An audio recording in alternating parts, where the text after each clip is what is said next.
I see in the wings also we have our manager Marcus Law. I'm sure Marcus will have a few words to say, and here he comes now. If you're just joining us, where have you been first of all? It's ended up from Kettering Town to Hungerford 1, and Marcus comes in. Let me just get this ready, and well done, Marcus. I don't know. Okay. They say in politics a week is a long time, don't they? In politics, a few days in football can equally be as cruel. A good comeback today against Hungerford, strong side after the disappointment on Tuesday. Yeah, you're certainly right. It's an accelerated industry. They're very emotional as well, and Tuesday was quite hard to take in terms of we felt like we were going somewhere and getting moving forward. And then, as football does, it brings you back down to earth with a massive thump. And just on the Tuesday fixture, the scoreline I think flatters the opposition in terms of sort of territory possession and chances, but it doesn't flatter the fact that they put it in the back of the net. We never, and it does bring into a bit of a sort of conundrum when you're so close. How far do you keep with it? And we did some fantastic work on Thursday as a group, and everyone bought into the session. It was we did it out on the first team pitch, and we carried that work into today, and you could really see that in the performance. And I think we're well worth the 3 points today. You rang the changes as well, didn't you? There were 5 changes to the team on Tuesday, and it seemed to work for you. Doobie and Elliott really posed more problems, didn't they, allowing Mulligan in his position? Yeah, it's hard, isn't it? You sometimes want to keep with continuity, and let's be straight, we were walking into the Dunstable game, only 1 loss in 6, 5 wins, and do you really want to make changes? And then you get that kind of result, you're thinking, well, do you should always keep with the same side? And today we've made changes, we've gone from the work that we did on Thursday, and it's worked. But as I've just said, by the result on Tuesday, the lads have given me the licence now, win, lose or draw. I'm entitled to tweak it if I need to. The lads are giving you the go-ahead, have they? No, in terms of the fact that we lost when I kept with the same side. So yeah, it's the first time, isn't it, that you've had the same side? Yeah, and there'll be supporters who are out there who think you should always keep the same side, and there's the group that feel no, you need to mix it up. And I'm generally I look at the opposition as well and what we got, and I knew Hungerford will be a strong, powerful side. They were big, weren't they? Very big, and there was an element into how we went about today for that reason, and I felt we've come good. Nervous after the penalty miss? Well, the 30 seconds, yeah. The penalty miss. 1-0, always difficult. 1-2. I think to be fair, I felt he'd committed the goalkeeper, and I was expecting him to go the other side. But Can we bring that one up, please, Glenn? The penalty miss. You got that? I mean, if you do that kind of routine and that role, you're trying to commit the keeper in your decisions from where the keeper commits himself. But it seemed that Doobie didn't change his mind in terms of where he wanted to go. So we have seen the penalty, Marcus, and it did seem that he took a lot of time to take it. He was almost trying to make trigonometry to get it into the correct area. I think that was all part of the game plan. I think as he's approaching, he's kind of give that hesitation, and the keeper's committed, and I think he goes the other side then. And that's the whole point of that routine. But it's he seemed to have fell into the trap of there we go, Marcus. We can now see it here on the screen that there's the melee going on there, and should the goalkeeper have gone for that, do you think, initially? I thought so, because I think he's knocked it wide because he's got fouled. Last man, wasn't he? So. Yeah, I mean, I think he should go for that, because the ball's gone wide because he's took him out, and I think he's kept him on because of where the ball went.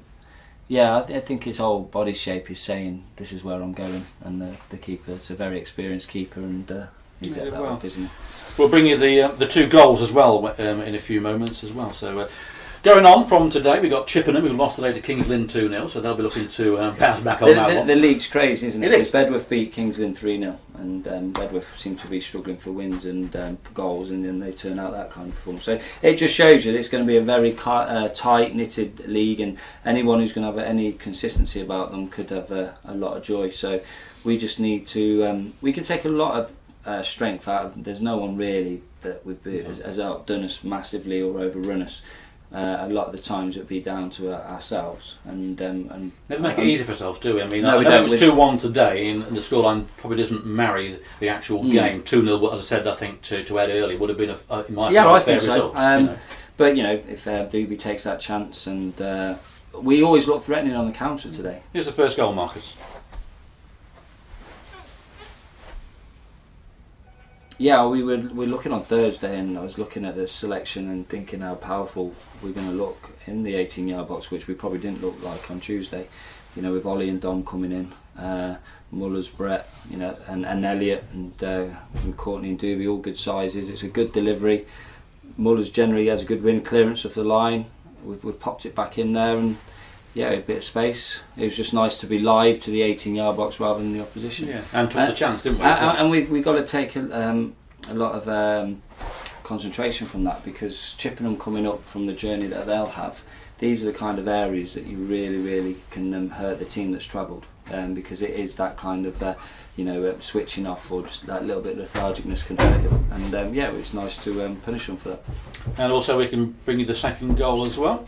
Let's have a look at this one. Yeah. Well, yeah, so you bring subs on to obviously defend the opposition as well as hurt, and I think we brought Sol's pace and Giovanni's pace into it, and they've combined really well. Certainly with the opposition going for it and leaving themselves open at the back, and it was a great pull back, and yeah, he took that really well. That's, 6 goals for the season so far, 3 in the league. Yeah, is that 5 and 5 for him now? 6. 6 Yeah, in 3 6. In Is it 3 in the league? Yeah. Okay, so yeah, we've been looking for lads that the forward who's going to lead it, and maybe he's coming to the table. Well, I think at times we forget how young he is as well. Well, of course, you said that last week, didn't you? Yeah, his CV looks a bit different, mine, but no, he's finding his feet, and he's scoring the goals, and that's what we want. Week today, Bamber Bridge is going to be a very difficult encounter with 3 ex-Premiership players in the side of Brett Ormerod, Paul McKenna and John Macken in their side. I think it's going to be a great game, isn't it? It's very much a feel of Fleetwood and Blackpool, isn't it? Yeah, there's a Preston lad in there as well. So yeah, there's a massive amounts of experience in there, and their positional sense is going to be very good, and decision making you would expect is quite high. What we've got to do is, if they travel down on the Friday or they travel on the Saturday, they're certainly coming to us. So we've got to make sure that we take advantage of being at home. Hopefully the supporters will come out in their numbers and really give us that big push, because we certainly don't really want to be travelling up there on a Tuesday night. So they'll probably take from that we'll be going out and trying to win it, which you would at home, and then they will probably be coming. I mean, by looking at their record, they are very hard to beat. So yeah, it's going to be a tough encounter. Okay, Marcus, well that's great. Great to be back on the winning circuit again as well. I'm sure you're pleased as well. Go home tonight delighted. The fans were delighted, I'm delighted, he's delighted. Even Nigel Green's delighted as well. So thank you, and enjoy it, and we'll see you on Tuesday night. And